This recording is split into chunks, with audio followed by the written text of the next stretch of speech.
ഇന്നത്തെ സന്ധ്യാ സന്ദേശമായിട്ട് ഞാനൊരു ഒരു ഒരു അപേക്ഷ സമർപ്പിക്കുകയാണ്. നിങ്ങളത് സ്വീകരിക്കണമെന്ന് നിർബന്ധമില്ല. എന്നാൽ ഒരു കാര്യം ഉറപ്പാണ്, നിങ്ങൾ വളരെ തിരക്കുള്ള അമ്പലങ്ങളിലേക്ക് എപ്പോഴും പോകുന്നത് ഒഴിവാക്കാം. വർഷത്തിൽ 1-2 പ്രാവശ്യം തിരക്കുള്ള അമ്പലത്തിൽ പോവാം. ബാക്കി പോകുന്നതെല്ലാം നിങ്ങളുടെ ഏറ്റവും അടുത്തുള്ള അമ്പലത്തിലേക്ക് ആക്കാം. കാരണം തിരക്കുള്ള അമ്പലത്തിൽ ഒന്ന് ആലോചിച്ച് നോക്കാം. ചോറ്റാനിക്കരയിലെ ഗുരുതിക്ക് ബ്ലീച്ചിങ് പൗഡർ ഉപയോഗിക്കാൻ കാരണം എന്താ അറിയാമോ? 2025 വരെ ഈ ഗുരുതി ബുക്ക്ഡാണ്. ആ ഗുരുതിയുടെ പൈസ ഉണ്ടെങ്കിൽ ഏതെങ്കിലും ഒരു അമ്പലത്തിൽ കൊണ്ടുപോയിട്ട് ഒരു 5 ദിവസത്തെ ഉദയാസ്തമന പൂജ നടത്തിയിരുന്നെങ്കിൽ എത്ര നന്നാകുമായിരുന്നു. തിരക്കുള്ള അമ്പലത്തിൽ അവിടുത്തെ പൂജാരിമാരും അവിടുത്തെ ദേവസ്വം ബോർഡ് ഉദ്യോഗസ്ഥരും തോന്നിയ മാതിരിയാ ചെയ്യുക.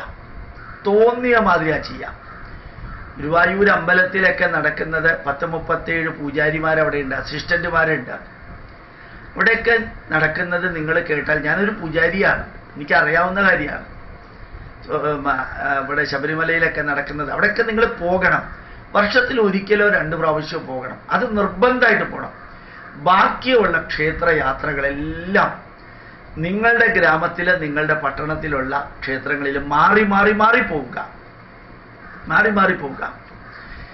ഇത്രയും തിരക്ക് വരുമ്പോഴാണ് പൂജാരിമാർക്കും അസിസ്റ്റന്റുമാർക്കും കള്ളത്തരത്തിന്റെ പൂരം ചെയ്യണമെന്ന് തോന്നുന്നത്. അത് അവരെന്ത് വേണമെങ്കിൽ ചെയ്തോട്ടെ, അവരെ നിയന്ത്രിക്കാൻ നിങ്ങൾക്ക് സാധിക്കില്ല. ഭണ്ഡാരത്തിൽ പൈസ ഇടുന്നതിനെ ഉൾപ്പെടെ ശ്രദ്ധിക്കണം. നമുക്കിതിനെ ഉപയോഗിക്കുകയാണ് അതെല്ലാം. അതുകൊണ്ട് നമ്മളുടെ അടുത്തുള്ള അമ്പലം, ഇപ്പോൾ തൃപ്പൂണിത്തുറയിൽ താമസിക്കുന്നവർക്ക് എത്ര അമ്പലങ്ങളാണ് അടുത്തുള്ളത്? അവിടേക്ക് നിരന്തരം പോവുക. ആഴ്ചയിൽ 2 പ്രാവശ്യം, 5 പ്രാവശ്യം, 3 പ്രാവശ്യം, 7 പ്രാവശ്യം പോവാം. പക്ഷേ ചോറ്റാനിക്കരയിൽ പോകുമ്പോൾ വർഷത്തിൽ 1-2 പ്രാവശ്യം പോവാം. അല്ലെങ്കിൽ തീരെ തിരക്കില്ലാത്ത സമയത്ത് മാത്രം പോവുക. ഇത് പറയാൻ കാരണം, നിങ്ങൾ ആലോചിച്ച് നോക്കുക, വളരെ വളരെ തിരക്കുള്ള സ്ഥലത്ത് എപ്പോഴും അവരെ കൈകാര്യം ചെയ്യാനോ നോക്കാനോ മനസ്സിന് സന്തോഷം തോന്നുന്ന വിധത്തിൽ നമുക്ക് കാര്യങ്ങൾ ചെയ്യാനോ സാധിക്കില്ല. അപ്പോൾ തിരക്ക് കൂടുന്നതിനനുസരിച്ച് വ്യക്തികളോടുള്ള ശ്രദ്ധ കുറയും. ആത്മീയത എന്ന് പറയുന്നത് വ്യക്തി അധിഷ്ഠിതമാണ്, ഗ്രൂപ്പിന്റെ അടിസ്ഥാനത്തിലുള്ളതല്ല. കുറേ ഭക്ഷണം കൊണ്ടുവച്ച് ഭയങ്കര തിരക്കുണ്ടെങ്കിൽ എത്ര പേർക്കാ കിട്ടുക? ഒരാൾക്കും അത് കാര്യമായിട്ട് കിട്ടിയെന്ന് വരില്ല. ഇത് മെറ്റീരിയൽ കൊടുക്കലാണ്. മറ്റേത് നമ്മുടെ മനസ്സിലുള്ള സ്പിരിച്വാലിറ്റിയെ നമ്മൾ എൻലൈറ്റൻ ചെയ്യാണ്. അവിടുത്തെ തിരക്കും അവിടുത്തെ ക്യൂ നിൽക്കലും 1/2 സെക്കൻഡ് നേരം കാണലും, അവിടെ ആ ശ്രീകോവിലിന്റെ മുമ്പിൽ പോലീസുകാരെ പോലെ നിൽക്കുന്നവൻ മാറൂ എന്ന് പറയുന്ന വൃത്തികെട്ട പദപ്രയോഗങ്ങളെല്ലാം കണ്ടുകൊണ്ട് പോകുന്നതിന് പകരം നിങ്ങളുടെ വീടിനടുത്തുള്ള നല്ല അമ്പലങ്ങൾ ഇഷ്ടംമാതിരിയുണ്ട്. 42,000 അമ്പലങ്ങൾ കേരളത്തിലുണ്ട്. തൊട്ടടുത്തുള്ളതിനോട് യോജിപ്പില്ലെങ്കിൽ കുറച്ചും കൂടി അപ്പുറത്തുള്ളത് നിങ്ങളുടെ ചുറ്റുപാടുകൾ 100 കണക്കിന് അമ്പലങ്ങളുണ്ടല്ലോ, ഡസൻ കണക്കിന് അമ്പലങ്ങളുണ്ടാവും. അവിടെ ഏറ്റവും നല്ലൊരു അമ്പലം, വലിയ തിരക്കില്ലാത്തത്, അവിടെ പോവുക. അങ്ങനെ നമുക്കൊരു മാറ്റം വരുത്തണം. ഇടിഞ്ഞു പൊളിഞ്ഞ അമ്പലങ്ങളും വളരാൻ പറ്റാത്ത അമ്പലങ്ങളും സാമ്പത്തികമായിട്ട് ഞെരുക്കമുള്ള അമ്പലങ്ങളിലും പോയിട്ട് നിങ്ങൾ എന്ത് വേണമെങ്കിലും വഴിപാടിന് കൊടുക്കാം. ആ അമ്പലം വളരട്ടെ. എന്തിനാ നിങ്ങളുടെ പൈസ ദേവസ്വം ബോർഡ് ഉദ്യോഗസ്ഥർക്ക് 25 ലക്ഷം രൂപയുടെ കാറ് വാങ്ങിക്കാനും അവർ 5 സ്റ്റാർ ഹോട്ടലിൽ ചിക്കനും മട്ടണും ബീഫും കഴിക്കാനുമായിട്ട് എന്തിനാ നിങ്ങളുടെ പൈസ കൊടുക്കുന്നത്?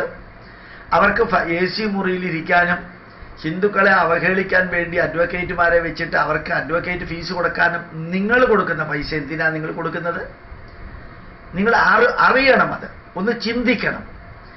ഒരിക്കലും ചോറ്റാനിക്കര ഭഗവതിക്ക് ആ പൈസ കിട്ടില്ല, ഗുരുവായൂരപ്പനും ആ പൈസ കിട്ടില്ല, ശബരിമല ശാസ്താവിനും അത് കിട്ടില്ല.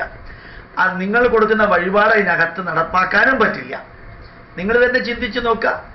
ഒരു 1000 പേരുടെ പുഷ്പാഞ്ജലി വന്നാൽ ഒരുപക്ഷെ നമ്മൾ ചിന്തിക്കുമായിരിക്കാം, ഞാൻ എൻ്റെ വഴിപാട് ചെയ്തു, അവർ ചെയ്യട്ടെ ചെയ്യാതിരിക്കട്ടെ എന്ന് ചിന്തിക്കുമായിരിക്കാം. തെറ്റൊന്നുമില്ല. പക്ഷെ ചെയ്യുമെന്ന് ഉറപ്പുള്ള സ്ഥലത്ത് കൊടുത്താലുള്ള ഗുണം എന്താ? നല്ല അമ്പലങ്ങളിൽ നല്ല രീതിയിൽ പറഞ്ഞ് ആ പൂജാരിക്ക് ജീവിക്കാനുള്ള ദക്ഷിണയും കൂടി കൊടുത്തിട്ട് ഇതിലൊരു പുഷ്പാഞ്ജലി നടത്തണമെന്ന് പറഞ്ഞാൽ അങ്ങേര് നടത്തുമെന്നുള്ളത് ഉറപ്പാണ്. അങ്ങേരുടെ അറിവിൻ്റെ പരിധിക്ക് ഉള്ളിലിരുന്നുകൊണ്ട് നടത്തും. ഒരു അഭിഷേകം നടത്തണം, ഒരു നിവേദ്യം നടത്തണം, എന്നാൽ ചില അമ്പലത്തിൽ നല്ല തിരക്കുണ്ടെങ്കിലും നല്ല രീതിയിൽ പ്രവർത്തിക്കുന്നുണ്ട്. കൊട്ടാരക്കര ഗണപതി ക്ഷേത്രത്തിലെ അപ്പം വളരെ ഗംഭീരമായിട്ട് പ്രവർത്തിക്കുന്നുണ്ട്. അങ്ങനെയുള്ളത് അവിടെ കൊടുക്കാം. ബാക്കിയുള്ളതെല്ലാം ഇത് ഞാൻ പണ്ട് തന്നെ പറഞ്ഞിട്ടുണ്ട്, ചെറിയ ചെറിയ അമ്പലങ്ങളിലേക്ക് കൊടുക്കാൻ സാധിക്കട്ടെ. ഇന്നത്തെ സന്ധ്യാസന്ദേശം പ്രായോഗിക സന്ധ്യാസന്ദേശമാണ്. നമ്മളുടെ തൊട്ടടുത്തുള്ള ശാന്തമായ അമ്പലം, അതിനകത്ത് കുറേ നേരം പോയി ഇരിക്കാം, സാധിക്കുമെങ്കിൽ കുടുംബാംഗങ്ങൾ ഒരുമിച്ച് നിന്നിരിക്കാം, നമ്മുടെ ജീവിത കാര്യങ്ങളെക്കുറിച്ചൊന്ന് ചിന്തിക്കാം, ആ അമ്പലത്തിലിരിക്കുന്ന ഒരു ക്വാളിറ്റി ആക്കാം, അവിടെ കുറേ നല്ല കാര്യങ്ങൾ ചെയ്യുന്നതിന് സഹായിക്കാം. അവിടുത്തെ പൂജാരിമാരൊക്കെ ആയിട്ട് നല്ല റിലേഷൻ ഉണ്ടാക്കിയിട്ട് അവരുടെ തെറ്റുകൾ ചൂണ്ടിക്കാണിച്ചിട്ട് ക്ലീൻ ആൻഡ് നീറ്റ് ആക്കാൻ സാധിക്കാം. ഒരു വ്യക്തി വിചാരിച്ചാൽ ഒരു അമ്പലം രക്ഷപ്പെടുന്നുള്ളത് ഉറപ്പാണ്. ഒരു വ്യക്തി വിചാരിച്ചാൽ ഒരു അമ്പലത്തെ നോർമലാക്കാൻ സാധിക്കും. അങ്ങനെ ഒരാളായി തീരുക. അങ്ങനെ വലിയ വലിയ, നമ്മൾ സാധാരണ പറയാറുണ്ട്, വലിയ വലിയ ആൾക്കാരുടെ അടുത്തേക്ക് നിങ്ങൾ കല്യാണത്തിന് പോയി കഴിഞ്ഞാൽ നിങ്ങളെ മൈൻഡ് ചെയ്യാൻ ആരും ഉണ്ടാവില്ല. ചെറിയ ചെറിയ വ്യക്തികളുടെ വീട്ടിലേക്ക് നിങ്ങൾ കല്യാണത്തിനോ വേറെ ഏതെങ്കിലും ആവശ്യത്തിന് പോയാൽ നിങ്ങൾ മൈൻഡ് ചെയ്യാൻ ആൾക്കാരുണ്ടാവും. നമ്മളെ മൈൻഡ് ചെയ്യണോ വേണ്ടയോ എന്നുള്ളതിനെക്കുറിച്ച് ചിന്തിക്കേണ്ട. അതൊരു ഉദാഹരണം പറഞ്ഞു എന്ന് മാത്രമേ ഉള്ളൂ.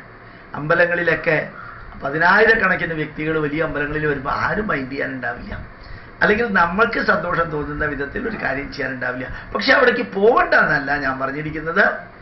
വർഷത്തിൽ 1-2 പ്രാവശ്യം പോവാം, ബാക്കിയുള്ളത് മുഴുവൻ നല്ല ക്ഷേത്രങ്ങളിലേക്ക് പോവാം. അങ്ങനെ നമ്മളുടെ ചിന്താധാരയിൽ തന്നെ ഒരു മാറ്റം വരുത്തുന്നതാവട്ടെ ഇന്നത്തെ സന്ധ്യാസന്ദേശം. പ്രണാമം, നമസ്കാരം.